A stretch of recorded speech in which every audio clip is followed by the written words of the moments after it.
G'day guys and welcome to Getting Blind, our brand new blind tasting competition where we pit ourselves up against the sharpest wine minds and, more importantly, palates in the entire industry. So this is how it's going to work.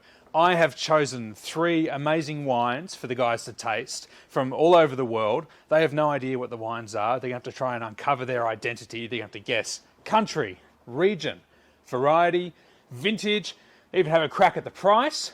Everything's going to be worth a point. We're going to tally up the points and see who finishes with the best score across the 3 different wines. It's going to be great fun. Behind this door are our contestants for today. Let's go meet them and let's get blind.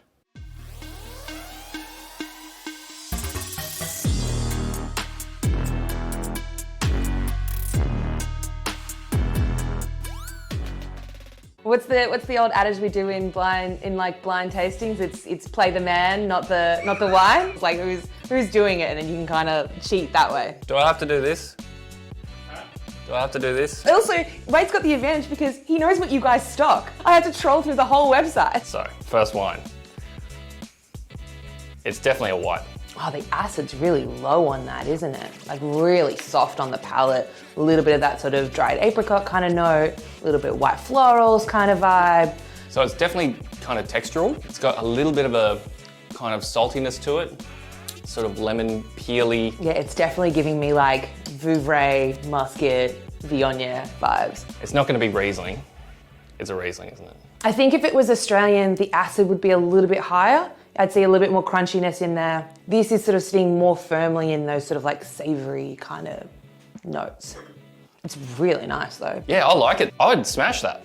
I'm sort of going like an Italian white.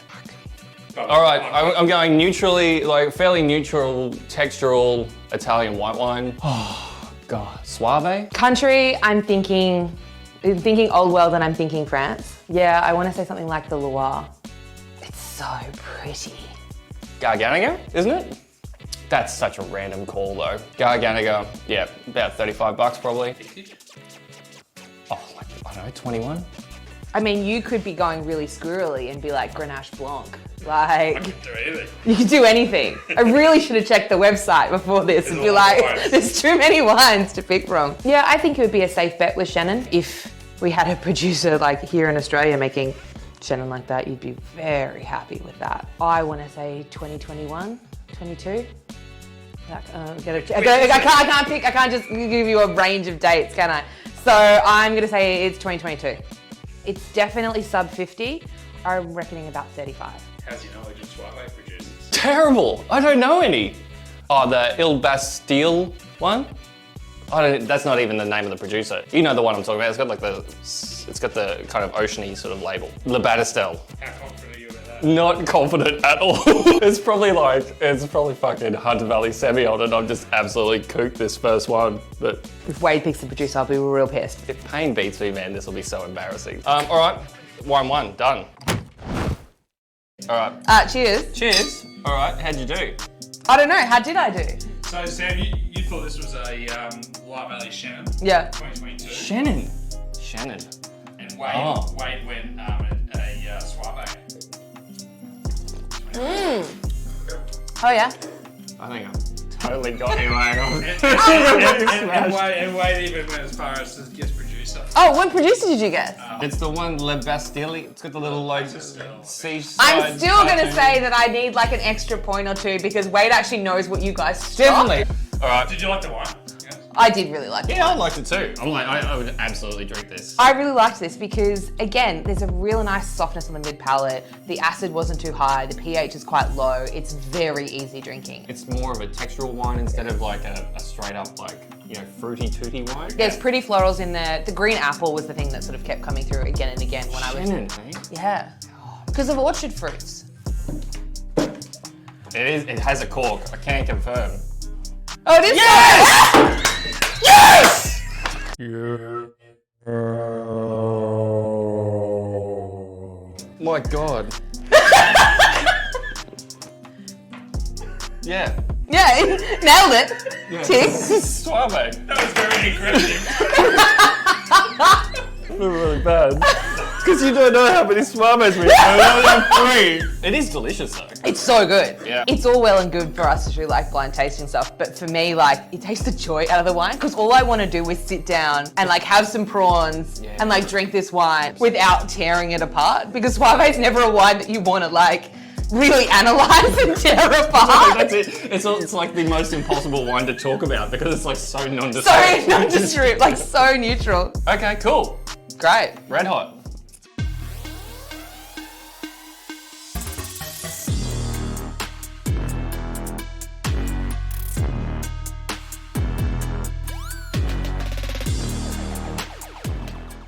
My number 2. Oh, hello. So is there a theme? Should I be looking for a theme in these? No? No. Okay. Oh, she all pepper. I shouldn't gender my wine, but she all peppery and bunchy. So this is 3 just totally random wines. Yeah. Okay. And it's white pepper too, which screams like New Zealand to me. Like, Okay. First thing is like, it's kind of dusty and sort of like a little bit gamey. like that's Tamata Syrah in a glass kind of vibes. It's got like all that red fruit, but and that kind of garrigue. I don't know. New Zealand Syrah in particular always throws off to me that white pepper in a very distinct style, as opposed to green peppercorn or as opposed to freshly cracked black pepper, those kind of things. There's something really special about Kiwi Syrah. That's what this is. There's something really special about Kiwi Syrah that I miss in Australian Shiraz in terms of its spiciness and its pepperiness. It feels old world too. Doesn't feel like an Aussie red, I don't think. Maybe? I'd love to confirm for you. Yes, you won't confirm nor deny? Damn it. All right. What is it? Oh wow, that pepper is really coming through. It's giving Tamata Syrah to me. It isn't Shiraz. It isn't Pinot. No, I'm not sure about that. Why do you keep asking me that? Of course I'm not sure. I have no idea. It's kind of fleshy and bright. It doesn't have that much tannin though, so it doesn't feel like Italian. The tannin's a little bit grippy without being clawing or anything like that. I think it is French. Is it French? Can you tell me if it's French? No. No. Okay, good. All right, I think it's French. Oh, that's really good though. Is it? I think it might be. I'm gonna go with like Grenache, Rhône, but kind of a cheap one. Palate weight, it's very light on the palate. Like there's that core of fruit and there's that density in the middle. It's lovely and it's got beautiful tannin structure. It's not Beaujolais, I don't think. Yeah, so I think it's Rhône Valley, and I think because it's like it feels like fleshy and bright, like just like a Côte de Rhône thing. Cheap and cheerful, like $25. Grenache blend. Grenache blend. You can't put blends into blind tastings. It just. You can. You can. You can. Okay, cool. So price point is gonna throw me, but it's gonna be over 50. So what we say 65 these days for Tamata? The Bordeaux, yeah, about that. Yeah. So that's what we're going for? Yeah. Vintage. I don't know. 20. What are we now? 2024. So say 22. 2022. I mean, I could be way off, but I just really. Great guess. But it's that pepperiness that's what it always screams to me. Do you like the wine? It's all right. Yeah, it goes okay. It's kind of lacking a bit of stuffing maybe, but I mean, if it is what I think it is, and it's $25, it's pretty good. What's this? Oh, this is the really white peppery one. It's a really white peppery one. Yeah. Curveball Tom's poured us like 6 different wines. Just to make us all look like fucking idiots. So Wade thought this was a little like Côte de Rhône, basically. Okay. Yeah. You mean Grenache? Yeah. I thought it was like a little cheapy Côte de Rhône thing. I was so certain this was like Tamata Syrah. Sam was just like... Because that white straight pepper away. note was just like, that's what, we were talking before about the spectrum of spice. And to me, white pepper always screams North Island. Oh, and like baby Côte de Rhône, basically. Right. Sam, Oh, my turn, okay.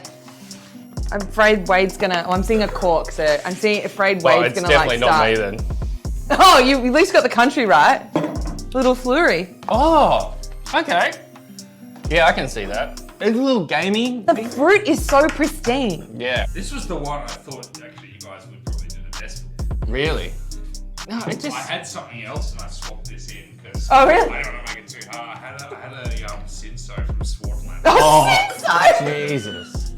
Jesus Christ, Tom. Yes. It's good. It's really good. pretty. I kind of shat on it. I said it was like worth like $25. This is like $40, isn't it? Something like that. What did I say? I said it was... 40, well, you said 25. Yeah.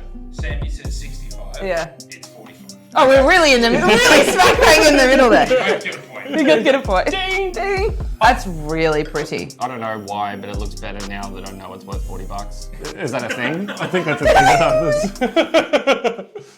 Love it.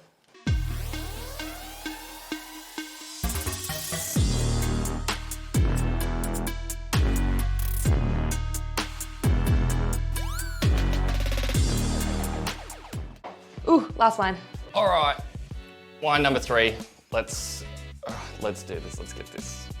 Well, aren't we dark and brooding? Oh, hello VA. Hello VA, my friend. There's like a little twitch of VA, which isn't a bad thing. Like it's kind of making it more lifted and sort of perfumed and bright. You know, I know there's always that debate whether VA is a fault or not, and I think when it's used well or it's used in a considered sort of way, it does give a wine lift. It smells incredible. Like the sort of red fruit, kind of like rosy sort of perfume to it. It's got pretty Swiss oak on it, so I think it's fancy. I think it's expensive. It's all dark plums and cassis and just that real core of like tightly packed fruit. Yeah. Not bad for Merlot, eh? Fuck off, it's not Merlot. It can't be Merlot. If this is Merlot, I am going to eat my hat. It's not Cabernet family. It's actually giving Cabernet Franc vibes now that it's opened up a little bit. It doesn't feel like Shiraz. Again, plums, dark fruit, very dense. Hint of VA, maybe a little bit of integrated bunch usage, but the tannins in that are just so velvety and pretty. You wouldn't have picked 2 Grenache and I just went to Grenache, so now I feel like a dickhead because now I feel like this is Grenache. Yeah, variety I'm gonna sit with Cabernet Franc. Really good wine, I think. I'm gonna say it's like, I don't know, $80. Price point, I'm going to say 28. Definitely sub 30, but around that 25, 28 mark. So 28 I think is a good thing. Yeah, probably like 2022. I'm gonna say 2022. I think it's Aussie.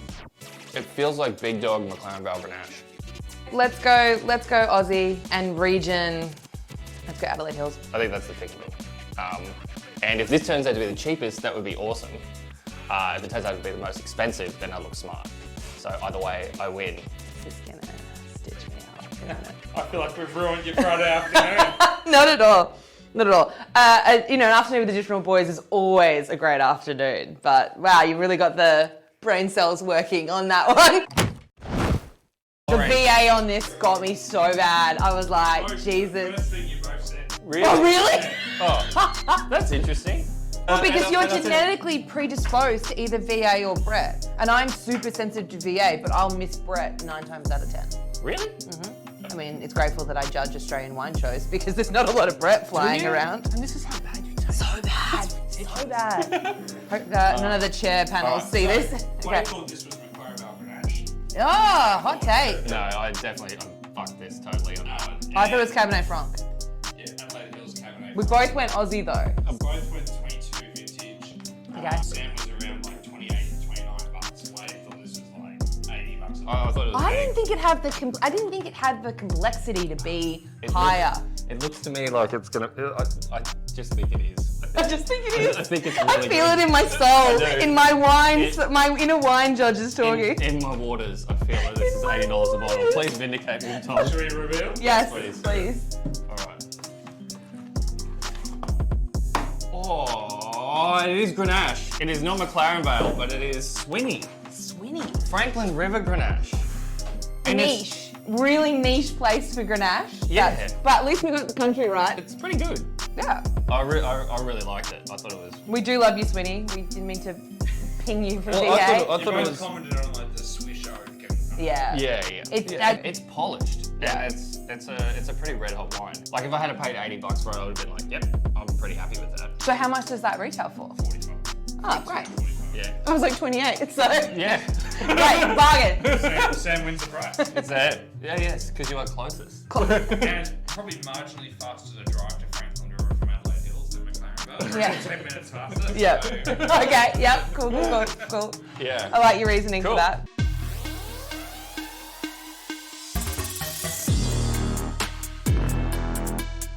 Winner.